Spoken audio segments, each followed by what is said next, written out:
되면 주수로는 3주, 날수로는 이제 2주가 되고 이제 월요일부터 다음 주 월요일부터 이제 또 여러분들의 기도를 또 도와서 또 1대1로 또 함께 기도하는 그런 시간을 가질 예정입니다.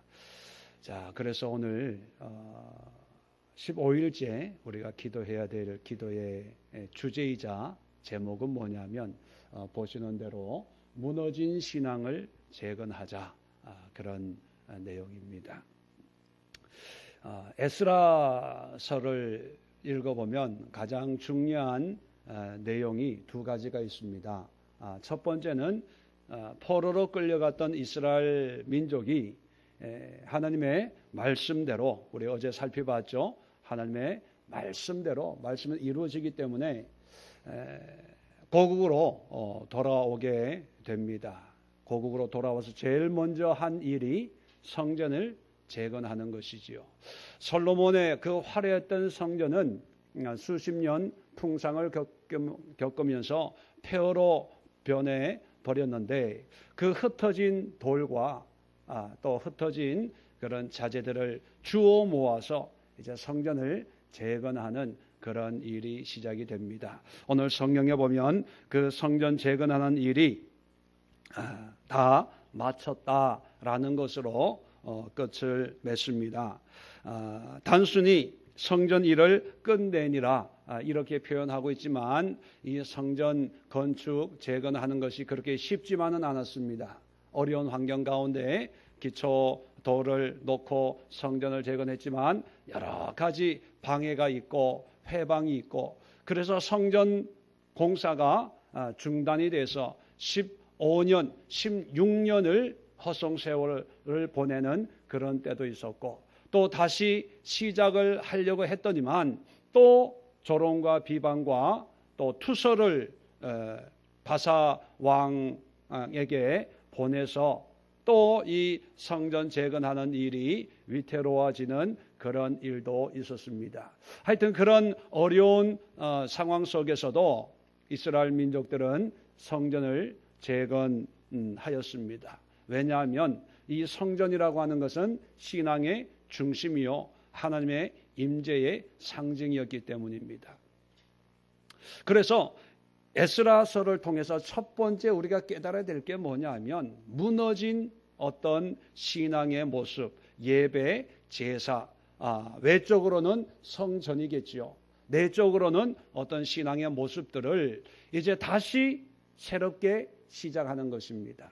옛날에 한때 솔로몬이 이렇게 해서 다윗이 한때 이렇게 해서 과거를 가지고 논하지 말고 또 지금까지 힘들고 어려웠던 것 해봐도 별 수 없어. 나는 나름대로 신앙생활 열심히 하려고 했는데 결국은 포로로 끌려가잖냐, 결국은 망하잖냐 해도 별 수 없어. 이런 패배의식에 물들어 있는 것도 바람직하지 않고 지금 환경과 상황에서 무너진 성전을 재건하듯이 무너진 예배를 다시 한번 세우고 무너진 거룩한 삶, 구별된 삶을 다시 한번 시작하고 또 집중되어지지 못한 우리의 삶에 다시금 하나님 중심으로 예수님 중심으로의 신앙을 다시 한번 시작하자. 하나님이 우리에게 심판하신 것은 바벨론 왕의 힘이 세서 또 우리가 고국으로 돌아온 것이 바사 왕의 힘이 약해져서 우리를 해방시켜 준 게 아니고 모든 것이 하나님의 섭리였다면 이제 이 여호와 하나님만 다시 한번 열심히 한번 세워보자라고 하는 각오가 겉으로 드러난 것이 바로 성전을 재건하는 것이었습니다. 그래서 이 성전을 재건할 때 14절에 보면 중요한 두 선지자가 활동을 합니다. 학개 선지자와 스가랴 선지자의 권면을 따랐다는 겁니다. 우리가 나중에 이제 성경을 구약 뒷면에 보면 학개서와 스가랴서가 있죠.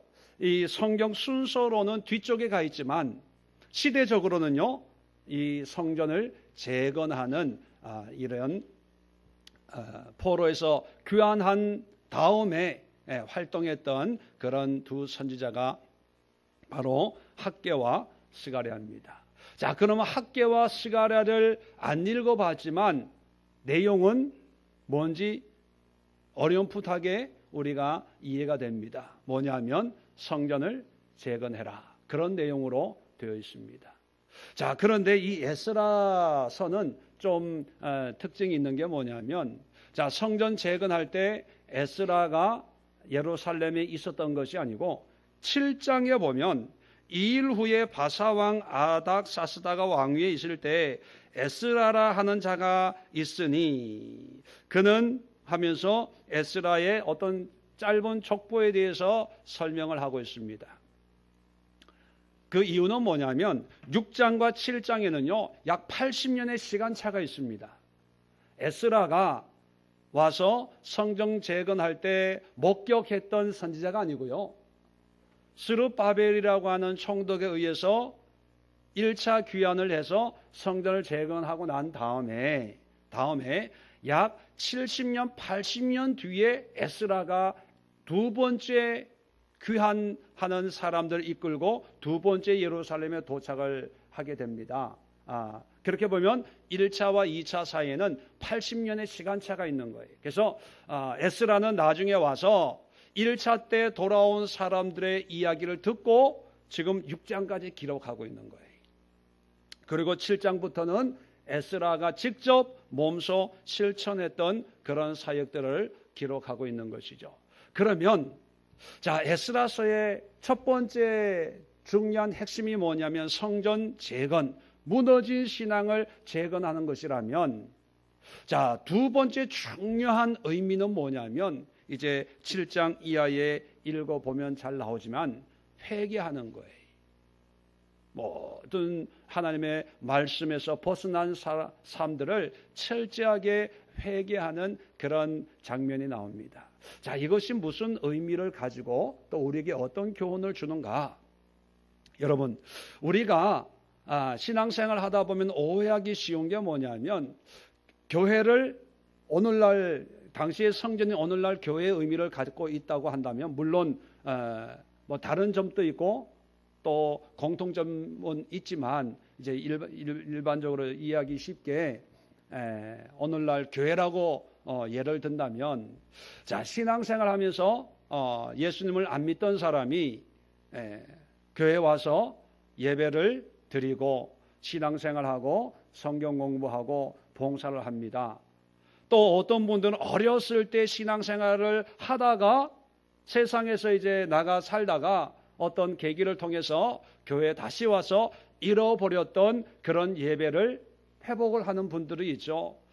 참 옛날엔 내가 열심히 했는데 처녀 때, 청각 때 반사하고 성가대하고 그랬는데, 그런데 다시 이제 신앙생활하면서 열심히 신앙생활하고 또 교회 생활을 합니다. 그러면 본인도 그렇고 주변에 바라보는 사람들도 참 신앙이 회복이 됐다, 다시 돌아왔다, 돌아온 탕자처럼 돌탕처럼 돌아왔다, 이렇게 인정을 하고 그렇게 또 본인도 그렇게 생각하기가 쉽습니다. 그런데 에스라를 읽어보면 성전을 재건하는 것이 끝이 아니에요. 좀 요즘 고급스러운 표현으로 한다면 성전은 하드웨어입니다. 하드웨어. 컴퓨터로 보면 하드웨어, 모니터가 있고 컴퓨터가 있고 왜 이런 기구들, 그게 있어야 뭐 이렇게 컴퓨터를 작동을 시키니까. 그런데 하드웨어만 가지고는 이 컴퓨터가 작동이 되질 않아요. 그 안에 뭐가 있어야 됩니까? 소프트웨어, 프로그램이 있어야 되는 거예요. 프로그램이 있어야 그 모니터의 의미가 있고, 그 CPU, 이 프로세서의 의미가 있고, 자판기의 의미가 있고, 마우스의 의미가 있고 한 거지. 아무리 성능이 좋은 하드웨어를 갖다 놔도요, 거기 안에 윈도우나 뭐 이런 프로그램들이 없으면 이 깡통밖에 되지 않아요. 깡통. 성전이, 건물, 이들이 무너진 성전을 재건했던 이 성전은 뭐냐면 하드웨어입니다. 예배를 드릴 수 있는 공간, 또 예배를 드릴 수 있는 그런 기구들, 그리고 제사장이 있고, 그리고 거기에 하나님의 보좌가 있는 그런 하드웨어입니다. 그런데 이 하드웨어만 잘 만들었다고 하나님이 기뻐하는 게 아니지요. 대표적인 것이 솔로몬 성전 아닙니까? 얼마나 멋있게 잘 만들었습니까? 최신 사양으로 만들었지만 우리가 살펴본 바와 같이 하나님은 솔로몬에게 야 정말 멋있다, 대단하다, 얼마 들여서 만들었냐, 야 이 성전 짓는 거 보니까 네 마음이 어디 있니 알게, 이런 말 한마디도 안 했어요. 오히려 이 성전이 높을지라도 지나가는 사람들이 다 조롱할 거야, 다 비웃을 거야. 이렇게 된 것이 저들의 성경 여호와 하나님의 명령을 지키지 않아서 이렇게 된 거야, 이렇게 조롱한다고 경고를 하셨지 않습니까? 하나님에게는 이 성전이라고 하는 외적인 보여지는 것이 중요한 게 아니고 그 성전을 중심으로 해서 어떻게 너희가 나를 섬기고 믿는 삶을 사냐, 삶을 우리에게 요구합니다. 그 삶이 안 되면 힘들게 어렵게 먹을 것 안 먹고 쓸 것 안 쓰고 허리띠 졸라매서 저축한 돈 다 헌금해가지고 성전을 지었다 하더라도 그것이 의미가 없는 것입니다. 그래서 에스라가 도착해서 제일 먼저 한 게 뭐냐면 하나님의 말씀을 가르치고 그 말씀대로 살아갈 수 있도록 회개하는 그런 내용들이 후반부에 기록이 되어 있습니다. 그래서 학개와 스가랴를 읽어보면요, 나중에 우리가 잠깐 살펴보겠지만 학개는 성전을 건축해라, 하드웨어를 잘 만들기를 독려를 합니다. 그 다음에 스가랴는 동시대 사람이거든요. 동시대 선지자거든요. 스가랴는 환상이나 하나님의 말씀을 이 환상의 어떤 그런 상징적인 의미를 가지고 어떻게 우리가 살아가야 되는가, 어떻게 신앙생활을 해야 되는가에 대해서 말씀을 하고 있습니다. 자, 그래서 우리가 무너진 성전, 무너진 신앙을 재건하기 위해서는 두 가지를 동시에 해야 되는 거예요.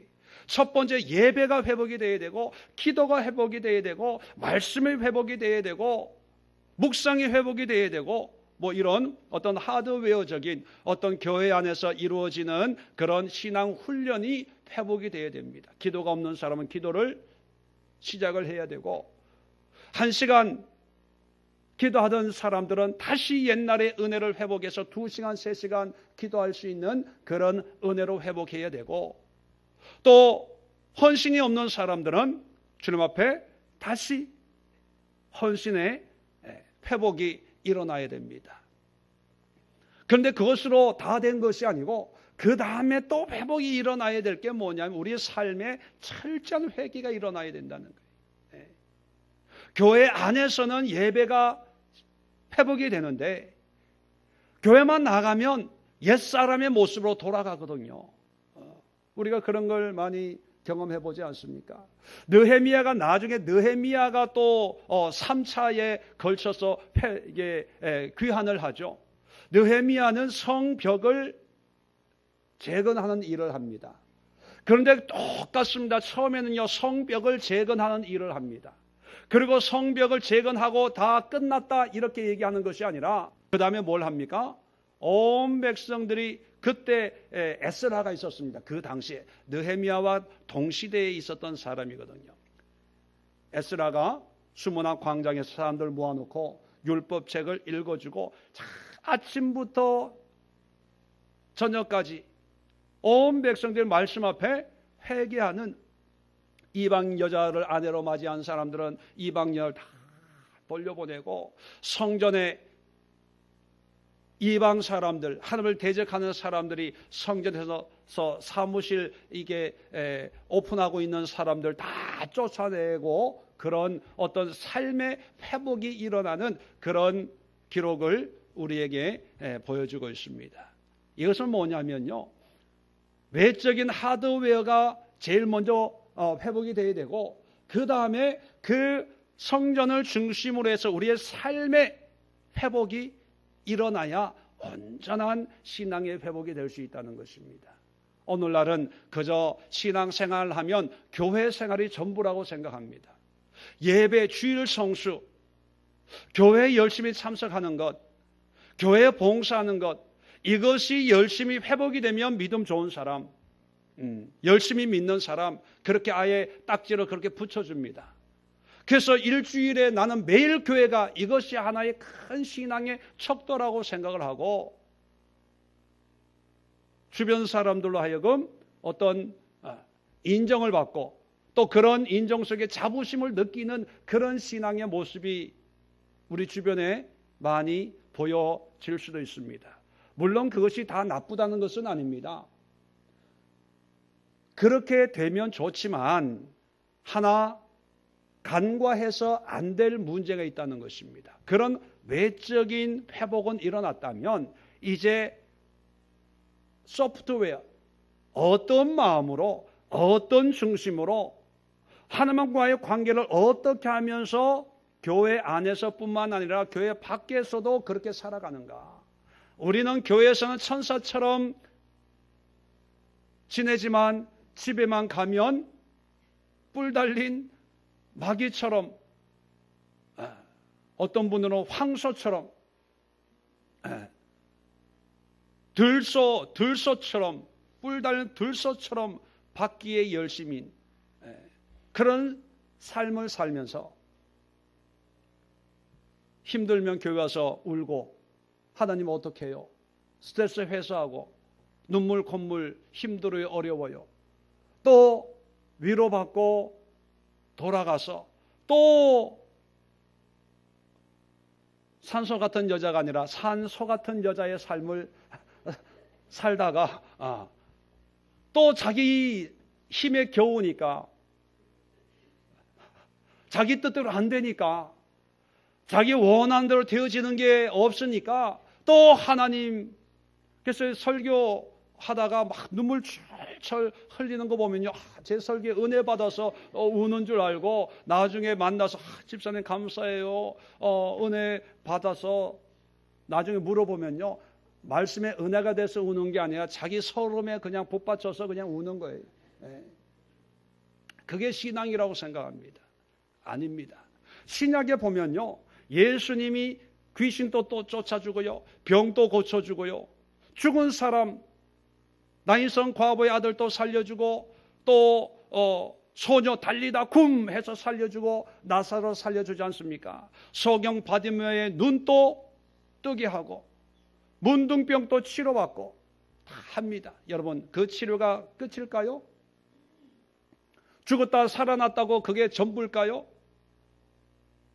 귀신 들린 사람이, 거라사인 지방에 있는 귀신 들린 사람이, 군대 귀신이 들린 사람까지도 정신이 말짱해졌다. 그것이 전부일까요? 전부입니까? 아닙니까? 대답 한번 해보세요. 아니죠. 자, 그러면 부자 됐다고 전부입니까? 교회가 부흥이 됐다고 전부입니까? 교회 건축했다고 전부입니까?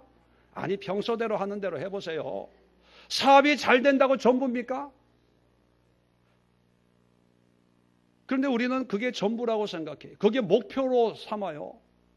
그게 꿈으로, 비전으로 삼지 않습니까? 요즘에 당신의 비전이 뭡니까? 물어보면 과연 몇 명이나 하나님의 말씀대로 살아가는 삶이 내 꿈입니다. 내 비전입니다. 하나님의 뜻 가운데 순종하는 것이 나의 목표입니다. 하나님과 동행하는 것이 나의 소망입니다. 이런 비전을, 이런 소망을, 이런 기도의 제목을 적는 분들이 과연 얼마나 될까? 물론 우리 교인들은 다 그렇게 기도 제목을 적어내겠지만 여러분, 끝이 뭔가를, 목표가 뭔가를 우리는 깨달아야 됩니다. 자, 오늘 기도의 제목이 무너진 신앙을 재건하는 거예요. 자, 재건하는데 에스라서를 읽으면서 성전을 재건하자, 이게 끝이 되면 안 돼요. 불행한 신앙이 되는. 왜? 성전은 언젠가 무너져요. 성전은 결코 영원하지 않습니다. 솔로몬 성전도 그랬고요, 스룹바벨 성전도 그랬고, 헤롯이 세운 그 성전도 그랬고, 성전이 이제 교회로 바뀌면서 초대교회 베드로가 세운 바울이 세운 교회들이 있었겠죠. 그런데 그것이요 영원하지 않고 또 영원하다고 하더라도 그 건물에는 의미가 없어요. 그 교회 그 건물 속에서 나는 초대교회 장로야, 나는 7 집사 중에 한 사람이야, 나는 권사야, 교사였어, 사도였어, 이런 직분이 의미가 있습니까? 의미 없어요. 의미가 없는데 오늘날 보면 왜 본질이 없으니까 비본질적인 것이 주인 노릇하고 있습니다. 건물이 대단한 것처럼, 직분이 대단한 것처럼, 어떤 교회는 장로 하려면 5천만 원, 권사님 500만 원, 안수집사 2천만 원.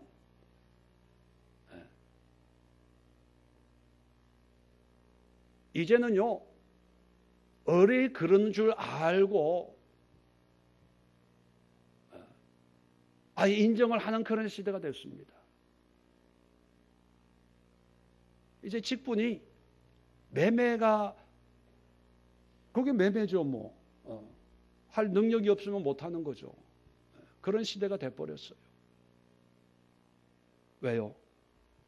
외적인 것을 중요하게 여기고 그것을 세우는 것이 전부라고 생각했을 때 진정한 신앙의 회복과는 거리가 먼 삶을 사는 거예요. 신앙의 회복은요 하나님의 말씀으로 내 삶이 돌아가는 거예요. 하나님의 뜻 가운데 내가 순종하는 것으로 돌아가는 것이 신앙의 회복입니다. 원래 그런 삶을 살았었거든요. 하나님이 아담과 하와를 창조하셨을 때. 그런데 죄 때문에 그런 삶을 살지 못하다가 다시 돌아가는 거예요. 다시. 그래서 회복이라는 표현을 쓰는 거지요. 오늘 이 시간 기도할 때 여러분, 교회가 필요한 것은 이런 신앙의 회복을 이루기 위한 하나의 하나님이 쓰시는, 성령이 쓰시는 도구기 때문에 필요한 거예요. 이것이 영원한 것이고 이것이 중요한 것이고 이것이 거룩한 것은 아닙니다. 강대산 싸구려 해도 돼요. 이게 강대산이 거룩해가지고 옛날에 우리 권사님들 시골에 있는 분들 보면 여기 막 해가지고 막 뒷걸음질 상감마마 앞에 가는 것처럼 거룩하게 닦고, 이건 함부로 대면 내 허락 없이 손대면 전쟁이라, 전쟁 내 담당이니까 기름걸레로 주먹으로 만든 그런 거 있잖아요. 물론 교회를 사랑하는 마음으로 그렇게 하면 참 감사하고 하나님을 섬기듯이 섬기는 그 마음이 아름답고 이쁘죠. 그런데 하나님은 없고 그저 내가 이런 마음으로 성전을 청소하고 성전을 그런 마음으로 그렇게 신앙생활을 한다면 진정한 회복이 일어나지 않고 그저 신앙의 초보만 살다가 그냥 하나님 앞에 가는 거예요. 얼마나 안타깝고 애통한 그런 모습들입니까? 오늘 이 시간 기도할 때 신앙의 회복을 우리가 기도하는데 어떤 외적인 것도 필요합니다. 예배가 회복이 돼야 돼요. 기도가 회복이 돼야 돼요. 은혜가 회복이 돼야 되고요. 봉사가 회복이 돼야 되고요. 물질이 회복이 돼야 되고요. 건강이 회복이 돼야 돼요. 근데 그것이 다가 아니라는 거예요. 그런 회복을 통해서 진정한 회복은 뭐냐면 하나님의 말씀의 회복이 돼야 되고 거룩이 회복이 돼야 되고 구별된 삶이 회복이 돼야 되고 주님 앞에 나의 삶을 온전히 드리는 산 제물의 삶이 회복이 되는 그런 근극적인, 그래서 하나님과 함께하는, 하나님과 동행하는, 하나님이 내 안에 내가 하나님 안에 거하면서 하나님의 뜻을 위해 살아갈 때 하나님께 영광이 되는 그런 근극적인 삶의 신앙의 회복을 우리는 꿈꾸면서 이 시간 기도할 수 있기를 주님의 이름으로 간절히 부탁을 드립니다. 그래서 기도하실 때 먼저 우리가 회개할 것은 지금까지 우리가 가지고 있었던 그런 무관심과 또 영적인 나태함, 그리고 세속적인 욕심, 내 것, 내가 누리고 싶은 것, 내가 보기에 좋은 것들이 있잖아요.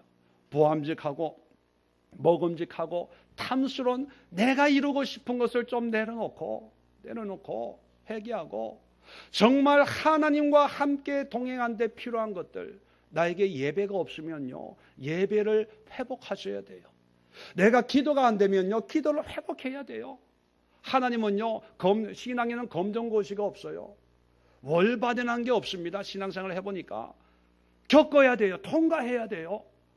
통과하는데 어떤 사람들은 1년, 2년 걸리고 어떤 사람은 10년, 20년 걸립니다. 그런데 어떤 사람들은요, 하룻밤이 그 과정을 통과하는 사람이 있고, 어떤 사람은 한 달 만에 10년 걸린 것을 통과하는 사람들이 있어요. 기간은 다르지만 통과해야 돼요. 그런 은혜를 위해서 우리의 생각을 다 내려놓고 나의 교만, 머리로 이성적으로 계산하고 판단하고 따지고 왜 퀘스천 마크. 우리가 어떤 존재냐면 하나님은 빛이 있으라. 느낌표로 그걸로 끝이에요. 보시기에 아름다웠다. 느낌표로 감탄사로 끝이에요. 그런데 우리는 감탄사를 어떻게 만듭니까? 이렇게 해가지고 정말 그럴까? 느낌표로 만들어요. 물음표로 만들어요. 정말 그랬을까? 왜 그랬지? 누가 봤나? 하나님의 느낌표 막대기 하나로 꽝 끝냈는데 우리는 늘 의심과 불신과 의욕 속에 정말 봤나? 어떻게 알아? 그 모든 불신들을요 철저하게 회개하고 그 다음에 하나님 앞에서 나의 예배와 삶 속의 거룩과 또 주어진 사명의 회복. 우리의 사명은 뭡니까? 하나님의 말씀을 전하고 말씀대로 사는 거예요. 말씀에 순종하는 게 우리의 사명입니다. 목회가 사명이라고 생각하면 안 돼요.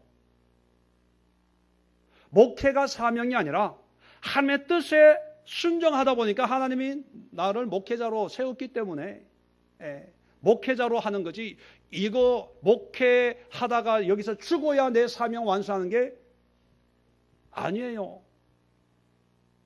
무슨 의미인지 여러분 어떤 분들은 목회가 사명이기 때문에 죽어도 이 목사 저는 그렇게 생각 안 합니다. 저는요 목사가 돼도 그만 목사가 전통적으로 장로는 안 되지고 집사는 안 되지만 사모하고 저하고 늘 얘기가 뭐냐면 나중에 나이 들어서 교회에서 이제 목회 그만하라고 그러면 우리가 어떡하지? 은퇴 연금도 안 나오고 그러는데 그런 얘기를 우스갯소리로 합니다. 그러면 내가 그래요.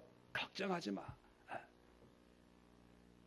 담임 목사로서의 정년은 있지만 하나님이 나를 부르신 그 부름에 순종해서 주의 일을 한다는 정년이 어딨냐. 나이가 70, 80이 돼도 저 시골 마을에 가서 산골에 가가지고 시골에 있는 할머니 할아버지 한두 분 모시고도 성경 공부하면 되지 뭐 걱정하냐. 저는 정말 그런 마음이 있어요. 죽기까지 내가 받은 사명 목사가 아니라 복음을 전하는 일이기 때문에 그냥 한 분, 두 분만 있어도요 똑같이 하는 거예요. 똑같이 회개해야 돼요. 경관진을 깨뜨리고 회개하고 예수의 이름으로 불로 태우고 깨뜨리고 파쇄하고 그리고 신앙의 본질을 가르치고. 여러분 이게 내가 받은 사명이지 남들이 목사로 인정을 해준다고 목사가 되고 인정 안 해준다고 목사가 안 되고 저는 그렇게는 생각 안 합니다. 여러분들도요 사명이 뭐냐면 부자가 되는 거 그게 사명하지 마세요. 하나님의 뜻에 절대적으로 순종하는 겁니다. 그게 우리의 사명이 되면 하나님이 우리를요 사업가로 세우면 하나님의 뜻에 순종해서 사업 잘 돼서 물질에 복을 받으면 그 물질로 쓰임 받는 거예요. 그 자동적으로 되는 거예요. 우리의 목표는 하나님의 영광을 위한 거고 하나님의 복음을 드러내는 거고 십자가를 자랑하는 거고, 이게 신앙의 회복이지. 어떤 목사님은요, 죽기 전에 교회를 건축하는 게 사명이라고 생각을 하시더라고요. 그러면서 하시는, 제가 직접 대화하는 가운데, 야, 이렇게 하나님 앞에 가서 내가 죄성스러워서 어떻게 하나님을 만나겠냐는 거예요. 그래서 연세가 많으신데 나랑 성경 공부 같이 했으면 좋겠다. 속으로 나는 아닌 것 같은데. 여러분, 오늘 이 시간 여러분들의 신앙의 진정한 회복을 위해서 한번 기도해 보세요. 하나님이 나에게 뭘 회복시켜 주시려고 하나?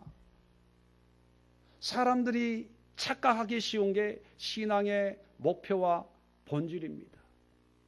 에스라서를 읽으면서 또 학개서를 읽으면서 스가랴서를 읽으면서 아마 교회 건축을 위해서 부흥 집회하면 거의 대부분의 부흥 강사님들 설교 본문이 다윗 그 성전 건축 못하지만 이렇게 물질로 이렇게 자원한 거, 솔로몬이 성전 건축한 거, 그리고 에스라서나 스가랴서나 학개서 가지고 설교를 해요. 왜? 성전 건축에 대한 내용이니까. 그런데 그건 얘기하는 게 아니에요. 그 뒤는 얘기하면 그 뒤는 철저하게 회개하는 거거든요. 오늘 이 시간 여러분의 마음을 다 열어놓고 정말 하나님이 나에게 오셔서 회복시키려고 하는 것이 무언가를 여러분 한번 성령님의 음성의 귀를 기울이시고 마음에 감동이 오시면 그 감동을 붙들고 눈물 흘려 기도하십시오. 가슴을 치며 기도하십시오. 회개하며 기도하십시오. 하나님 죄송해요.